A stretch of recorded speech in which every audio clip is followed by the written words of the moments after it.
So when you are ventilating your lungs, what is happening is air is going into the trachea, down into the bronchi, and then into the bronchioles right the way to the alveoli. So the lungs need to increase their volume to allow for that air to come in. Now, normally your rib cage does this and pulls the lungs up and out, but I'm having to blow the air in so that I can increase that volume. So I'll try one more time. And then I can deflate. And you can see what's happening is the lungs are actually recoiling. Now that's important to note when we talk about the elastin fibers, which are found inside the trachea, inside the bronchs, inside the bronchioles, and at the alveoli. So elastin fibers have the capacity to expand and recoil. So when they are stretched, as I blow it in, I'll do one last time.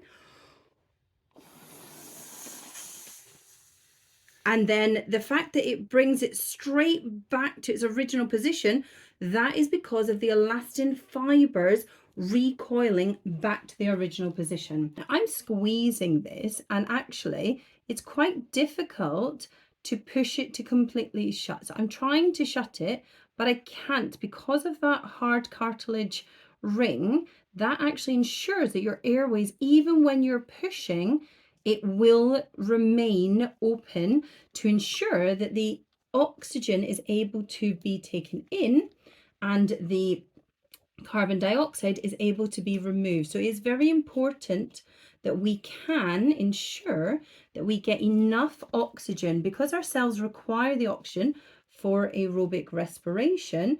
We need to ensure that we actually we've got the trachea leading down. So here you have the trachea that leads down into the bronchi. So bronchi is plural, bronchus is singular. Now you can see quite clearly that if I try and squeeze this, it's quite difficult. So this shows us there's still cartilage, not only in my trachea, but all the way down into my bronchi.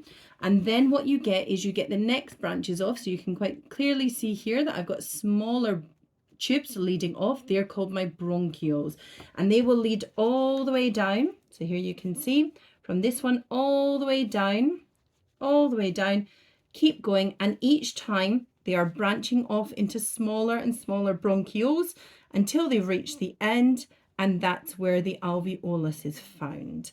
So it's important to note that the cartilage is found in the trachea, in the bronchi, and in the first couple of bronchioles. But when we get down towards the end of the bronchioles, then there's not cartilage present there.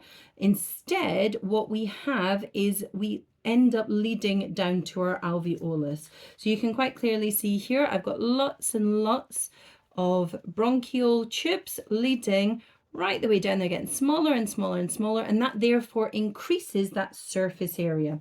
So if we now have a look and I take a cut through, I'm going to try and locate.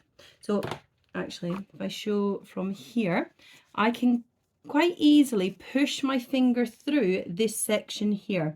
That's because the cartilage ring is not a full ring. The cartilage ring is a C shape, so you can see it quite clearly, and that's to allow for the esophagus at the back, that lies down the back, to expand when food is moving down into the stomach. So the cartilage ring, if I cut the cartilage ring at the top, it's actually quite a tough material. I have to really slice through it. The cartilage ring, and then if I cut through to show you exactly where the C shape is, so the bit where it doesn't connect is at this point here.